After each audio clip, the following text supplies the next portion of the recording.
Assalamualaikum warahmatullahi wabarakatuh. Saya sampaikan selamat pagi dan juga salam sejahtera bagi kita semuanya. Puji syukur kita naikkan kehadirat Tuhan Yang Maha Esa, Bapak Ibu. Jikalau pada kesempatan pagi siang hari ini, saya secara pribadi juga tim Depo Manggata Mojopahit boleh kembali hadir di Kabupaten Semarang. Saya menyampaikan banyak terima kasih atas kesediaan, atas waktu yang boleh Bapak Ibu sediakan untuk kita boleh bertemu bersama-sama pada pagi hari ini. Sebelum kita memulai acara dialog tentang kesehatan, sedikit saya akan menjelaskan tentang tema pada pagi hari ini, tentang manfaat Binutrio, bakso dan sosis setara bagi kecerdasan anak.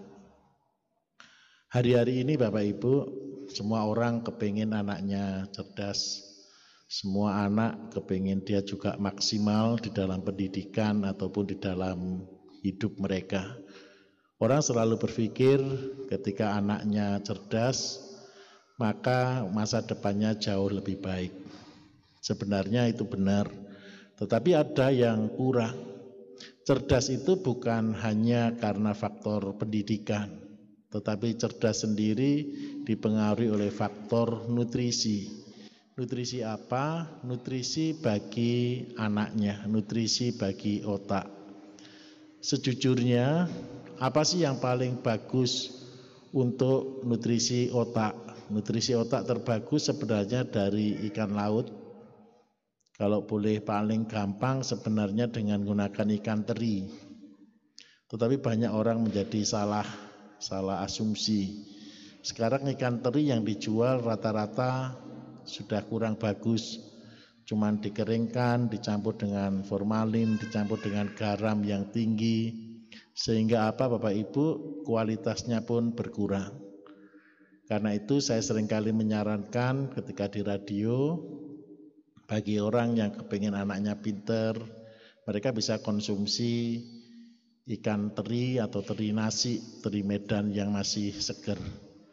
Kemudian yang kedua, selain dari ikan laut, ikan teri, ada lagi. Apakah yang paling dominan di antara semuanya? Adalah daun atau sayur yang berbentuk bulat ataupun berbentuk segi empat. Paling banyak apa itu? Yang paling banyak adalah nomor satu, urutan pertama adalah pegagan. Jadi kalau Bapak Ibu kepingin anak-anaknya cerdas, kepingin anak-anaknya pinter, sarafnya juga semua baik, konsumsi daun pegagan. Daun pegagan ada kelemahannya, tidak semua daerah bisa tumbuh daun pegagan. Pegagan hanya tumbuh di daerah ketinggian 400 meter ke atas. Untuk daerah-daerah panas, daun pegagan tidak tumbuh. Kemudian yang kedua, ada daun semanggi. Daun semanggi itu hampir semua daerah, kalau daerah-daerah dataran rendah bisa menikmati daun semanggi.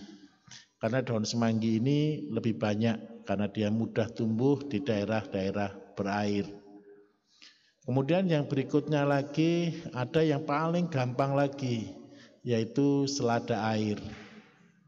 Selada air ini adalah satu tanaman yang paling mudah tumbuh dengan nutrisi saraf yang cukup tinggi, walaupun nilainya paling rendah. Tetapi dari tiga bahan tadi, bisa dari daun semanggi, daun selada air, ataupun daun pegagan, sebenarnya semua itu Bapak Ibu adalah nutrisi yang terbagus untuk otak dan gratis. Bagaimana cara kita mengolahnya? Ini yang lebih penting kembali. Kita mengolahnya bukan hanya cuma dimasak. Karena apa? Kalau pemanasannya terlalu tinggi, dipanaskan lebih dari suhu 50 derajat Celcius, maka yang terjadi akan terjadi pengurangan enzim. Enzim dan vitamin di dalamnya akan menjadi rusak. Bagaimana mencegah supaya kerusakan ini tidak terjadi? Nah, disinilah pentingnya Bapak Ibu untuk bagaimana belajar mengolah makanan menjadi sehat dan manfaatnya tetap maksimal.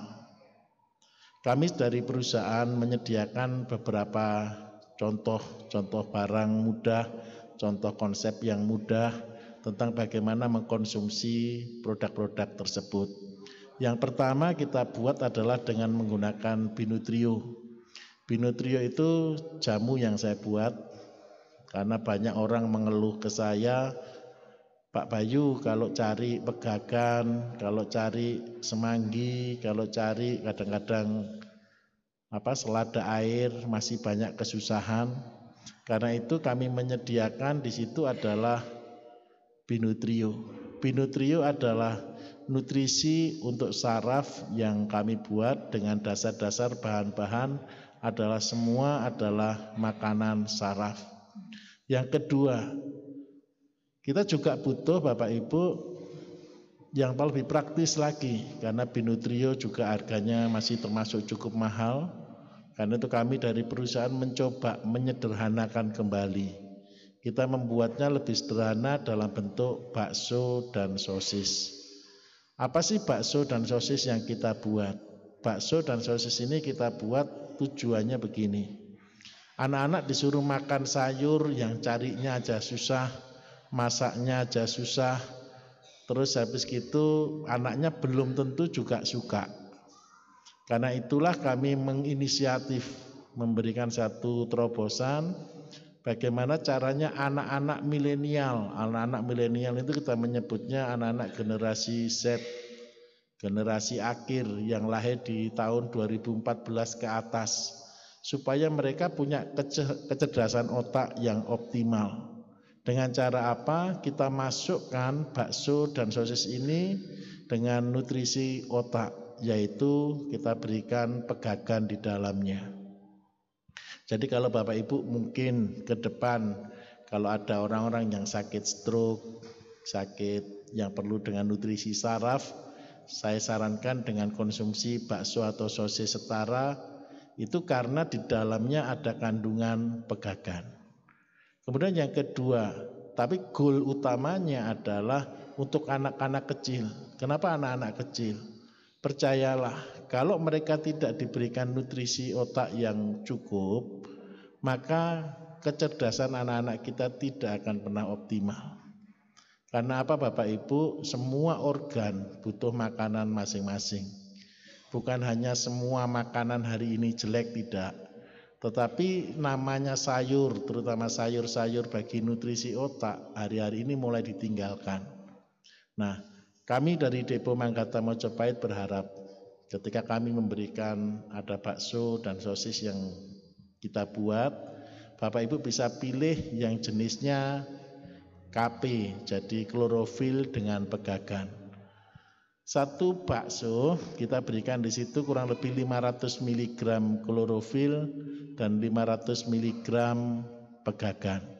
Goal kami adalah ketika anak-anak itu mengkonsumsi rutin setiap hari 2 biji saja, itu sama dengan bisa konsumsi sayur sebanyak 60 gram. Artinya 60 gram itu sama dengan 1 mangkok sayur. Apa yang kita harapkan dengan konsumsi sayur ini? Yang pertama, anak-anak kita jauh lebih sehat. Yang kedua, anak-anak kita jauh lebih cerdas. Bagaimana cara mengujinya? Pak, apakah ada pengaruh antara makanan dengan kecerdasan secara langsung? Cara mengujinya sepele. Orang yang cerdas dia akan mudah fokus. Tetapi orang yang kurang cerdas dia akan selalu bingung. Kemudian yang kedua, di dalam pengambilan keputusan, anak-anak cerdas biasanya lebih aktif. Setiap keputusannya dia jauh lebih cepat. Kalau anak kecil belum pernah ngambil keputusan, bagaimana? Di dalam tindakan-tindakannya dia akan selalu aktif dan selalu inovatif. Kenapa kok begitu? Karena muncul ide-ide yang terus muncul. Nah, harapan saya begini Bapak Ibu. Apa sih yang akan kita tinggalkan buat anak-anak kita ke depan adalah sesuatu yang baik. Apa yang baik itu? Saya minta tolong berikan ilmu. Ilmu didasari dari apa? Butuh kecerdasan anak sendiri. Karena itu kami dari Depo Manggata Mojopahit mengajak Kita anak-anak kita ajari hidup sehat, anak-anak kita ajari makan yang sehat, dengan harapan mereka betul-betul bisa sehat, baik secara jasmani, secara rohani, ataupun di dalam kemampuan otaknya.